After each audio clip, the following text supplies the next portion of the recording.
अच्छा जी, अस्सलाम वालेकुम and welcome to the class of Hamza Lakhani. Beta, our next task is that we are going to do the May-June 2017 question. So, it is May-June 2017 question. I want you all to please open up in your booklet so that आप मेरे साथ साथ इसको करते जाएं. मैं इंशाल्लाह आपको करवा दूंगा आज. I will take just like 5 to 6 minutes to do it. It's a very small question, but it includes a six marker that is very important for examination और उससे काफी ज्यादा सिक्स मार्कर लिखने में हेल्प आउट भी होगा आपको. ठीक है, चलें जी. So study photograph a insert.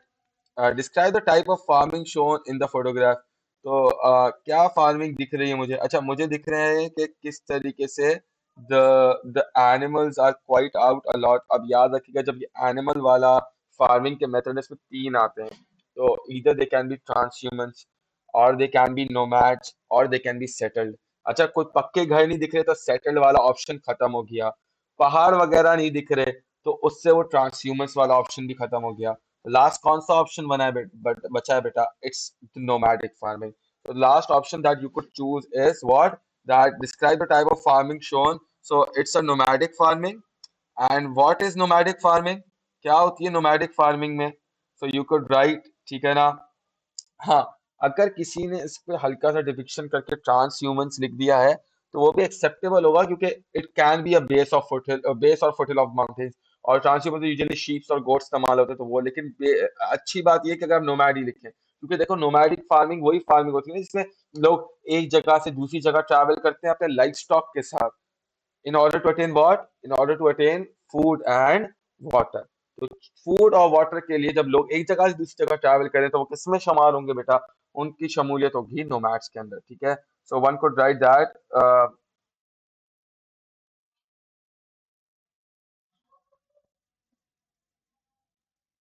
pastures of livestock can be seen with no proper settled infrastructure, which is an indication of whom beta, which is an indication of nomads. One could also write who the nomads are. So nomads are the people who travel from one place to another in search of food and water. यानी जब लोग एक जगह से दूसरी जगह travel करें, किसके सर्च में बेटा? खाने और पानी की सर्च में. ठीक है. How is keeping of buffalo different from the type of farming in photograph A. ठीक है. सो कैसे डिफरेंट है? सो पहली चीज ही यही है कि जो बफेलो की रिक्वायरमेंट ऑफ वाटर है ना, वो बहुत ज्यादा है. याद है हमने ये भी पढ़ा था एग्रीकल्चर पढ़ते वक्त के जो बफेलोज है they love to live in water. So of course buffaloes जो हैं उनकी, अच्छा ये जो मुझे दिख रहे हैं यूजुअली मुझे हर्ड्स दिख रहे हैं, ये ज्यादातर मुझे शीप्स ही लग रहे हैं कि मेजोरिटी जो है वो शीप्स ही हैं. ठीक है ना. और इसमें हो सकता है दो तीन गोट्स हों, लेकिन मेजोरिटी जो है शीप है. तो शीप फार्मिंग है. How it's different from buffalo farming? So buffalo requires a lot of water as it loves to remain in water. ठीक है ना, याद रखिएगा. buffalo loves to remain in what? It loves to remain in water. ठीक है ना. अच्छा, और दूसरा बफेलो के बारे में जो आप लिखने बैठेंगे तो आप ये लिखेंगे कि वो बफेलोज इतने सारे नहीं रखे जाते. They are usually kept as single. ठीक है ना. एक या दो ही होते हैं आपके पास. ठीक है, इससे ज्यादा यूजुअली लोग अफोर्ड नहीं कर सकते. ठीक है. So usually farmers own one or two buffaloes for domestic needs, while 30 to 40 sheep can be seen in the picture. अच्छा, 30 to 40 का अंदाजा है।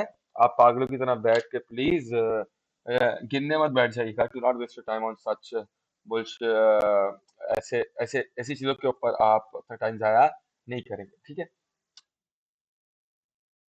आगे आ जाएंगे। So read the following to views about increasing the food supply in Pakistan. ये अच्छा 6 marker है, ठीक है ना। मैं अभी आपको समझाऊंगा किस तरीके से आपने ये लिखना है। सो दो चीजें हैं, आप क्या कर सकते हैं। तो पहला पॉइंट ऑफ व्यू मुझे कहता है development of life stock sector is the best way to increase the amount of food available in Pakistan and increasing the crop production and cultivable area is the best way to ensure that there is enough food in Pakistan. अच्छा, same again वही बात मैं कहूंगा कि दोनों side पर जरूरी नहीं है। You can either agree with Vue A, you can disagree with view A. You could agree with view B. You could disagree with view B. You could agree with both views. You could disagree with both views. जो भी आपको combo choose करना है वो combo choose कर सकते हैं ऐसे सवाल में, ठीक है। लेकिन क्योंकि ऐसा है कि बेहतर यही होता है कि आप एक के प्रोज लिखें दूसरे के कॉन्स लिखें ताकि कंपैरेटिव एनालिसिस करना आसान हो। For instance we just go with boom और हम जाते हैं, हम व्यू ए को सपोर्ट करते हैं, ठीक है। तो व्यू ए को हम इसके फॉर में जा रहे हैं एंड ऑफ कोर्स पे व्यू बी के अगेंस्ट में जाएंगे। सर पहले थोड़ा मेथड तो समझा दें, वापसी याद नहीं आ रहा। अभी पिछली वीडियो पड़ी हुई फिशिंग इंडस्ट्री वाली, अगर किसी को देखनी हो डिटेल में वो देख ले। वैसे आ, ये आप याद रखिएगा कि एक व्यू और दो व्यू, आपके पेपर में यूजुअली आपको दो व्यूज देते हैं, ठीक है। अच्छा, वैसे तो एग्जामिनर की रिक्वायरमेंट है एक डेवलप रीजन, लेकिन मैं बोलूंगा आप कितने लिखें, आप दो डेवलप रीजन लिखिएगा। वरना बेटा आप तो इंटेलिजेंट लोग हैं, फिर आप लोग गलतियां तो करते नहीं, ठीक है ना। तो दो डेवलप्ड रीजंस। अच्छा, दो डेवलप्ड रीजंस लिखा है आपने। इसके बाद आपने इसमें देनी है एक एग्जाम्पल और फिर एंड में जाते जाते आपने क्या देनी है बेटा, एक इवैल्यूएशन दे देनी है, ठीक है। इवैल्यूएशन बहुत ज्यादा जरूरी है, ठीक है ना। इवैल्यूएशन के बगैर काम करना बड़ा मुश्किल है, ठीक है। सो इवैल्यूएशन करना बहुत ज्यादा इंपॉर्टेंट है। Evaluation is very very important. So for instance when I talk about the four reasons for what, for the livestock, ठीक है ना। So of course आपके पास बहुत सारे जो animals हैं, they are very large source of what, they are very large source of protein। अच्छा, protein नहीं, मिल्क घी मीट भी लिख सकते हैं, ठीक है ना। तो लिखेंगे अपने पास firstly animals are a large source of meat। And meat का मतलब क्या मिलता है एनिमल से, प्रोटीन मिलता है। और ये यूजुअली लोगों की डेली डाइट का हिस्सा है। तो लोकल पीपल की किस चीज का हिस्सा है भाई, डेली डाइट का हिस्सा है, ठीक है। हम यूजुअली रोज हमारे घर पर तकरीबन, अगर आप पाकिस्तान में रहते हैं तो एक मर्तबा तो आपके घर में you do eat non veg stuff, ठीक है ना। चाहे वो चिकन की बात हो, चाहे वो और ऊपर उसने लाइफ स्टॉक लिखा है। तो लाइफ स्टॉक का मतलब ही यही है कि वो आपको, वो चाह ही यही रहा है कि आप ओवरऑल लाइफ स्टॉक की बात करें। ऐसा नहीं कि सिर्फ बफेलोस काउस गोट्स या शीप, चिकन भी इसमें इंक्लूसिव है, ठीक है ना। आई होप बेटा यहाँ तक बात क्लियर है और सब लिख लेंगे अपने पास इसको, ठीक है ना। तो इससे क्या होगा, इससे आपकी जो लोकल डिमांड्स है वो आप मीट कर पाएंगे, ठीक है। अच्छा, नेक्स्ट अगर कोई लिखना चाहे तो ऑफ कोर्स इससे मीट नहीं, सही है ना। सिर्फ मीट नहीं, और ये भी लिखेगा कि जो प्रोटीन है ना, ये हमारी न्यूट्रिशन का हिस्सा है और ये न्यूट्रिशन हमारे लिए बहुत ज्यादा क्या है, जरूरी है भाई। अच्छा, दूसरी बात ये है कि जो काउज है या गोट्स हैं या कैमल्स हैं स्पेसिफिकली, ये आपको क्या देते हैं बेटा, फ्रेश मिल्क। अच्छा, फ्रेश मिल्क से फिर आप बहुत सारी दूसरी चीजें भी बनाते हैं, ठीक है। फॉर एग्जाम्पल बटर भी इससे बनता है, घी भी इससे बनता है, चीज भी इससे बनता है। और ये जितनी भी चीजें हैं ये क्या है, ये are large source of diet for the people of where बेटा, for the people of Pakistan. यानी पाकिस्तान के लोगों की डाइट का बहुत बड़ा हिस्सा क्या है, ये मिल्क और मिल्क के प्रोडक्ट्स हैं। सिर्फ मिल्क की बात नहीं करूंगा, मिल्क के प्रोडक्ट्स भी डिस्क्राइब करूंगा। तो ये एग्जांपल्स में आ जाएंगे कि भाई बटर है, घी है, चीज है। ये अगर आपको कोई और याद आ रहा है, फ्रेश क्रीम है, योगर्ट है, आप सब के सब चीजें लिख सकते हैं ताकि आप एग्जाम में और ये याद रखिएगा कि ये सिर्फ ये चीज नहीं है कि ये सिर्फ सोर्स है डाइट का। आप ये भी लिखिएगा ये बहुत हेल्दी भी चीजें हैं भाई। और इवन के बहुत सारे जो आपके चिल्ड्रन के लिए भी बहुत ज्यादा इंपॉर्टेंट है, ठीक है ना। चिल्ड्रन की सोर्स ऑफ डाइट के लिए भी बहुत ज्यादा जरूरी है, ठीक है। तो एनिमल्स प्रोवाइड, क्योंकि ऊपर उसने मुझे डब्बे में क्या कहा, यही कहा ना भाई। So is the life stock sector को अगर मैं बढ़ाऊं, it is the best way to increase the amount of food in Pakistan, आप लिखो यस, बिकॉज लाइफ स्टॉक से क्या मिलता है मुझे, दूध मिलता है। और दूध से फिर मैं मल्टीपल प्रोडक्ट्स बनाता हूँ, और दूध बच्चों बड़ों और सबकी डाइट का एक बहुत इंपॉर्टेंट हिस्सा है, ठीक है ना। सो सिमिलरली, ठीक है। अब जहां पर आपने व्यू ए की अच्छी बातें लिख दी हैं, आपने बताया भाई इसमें से ये चीजें मिलती हैं, उससे हम डाइट इंक्रीज कर सकते हैं। सो व्यू बी के आप क्या जाएंगे, अच्छा हम अगेंस्ट जा रहे हैं, आप जा रहे हैं तो आप फॉर में भी जा सकते हैं। आप लिख सकते हैं कि भाई पाकिस्तान में बहुत ज्यादा लैंड अवेलेबल है लोगों के क्रॉप्स ग्रो करने के लिए। अगर हम क्रॉप्स ग्रो करेंगे तो उस पर क्रॉप्स ग्रो करना ज्यादा आसान है, ठीक है। आप इसमें ये भी लिख सकते हैं कि पाकिस्तान के अंदर जो इरिगेशन सिस्टम है वो बहुत ज्यादा अच्छे तरीके से डेवलप्ड इरिगेशन सिस्टम है, जिसमें कनाल्स भी हैं, रिवर्स से जो पानी आता है वो वाटर सीप होके फिर ट्यूबवेल्स डिग किए जाते हैं, ट्यूबवेल्स ही अवेलेबल हैं, तो आप उन चीजों का भी डिस्कशन इधर कर सकते हैं। अच्छा, नेक्स्ट बात करेंगे व्यू बी की। और व्यू बी के मैंने आपको पहले ही बोला था, हम जाएंगे किसका बेटा, हम जाएंगे इसके अगेंस्ट जाएंगे, ठीक है ना।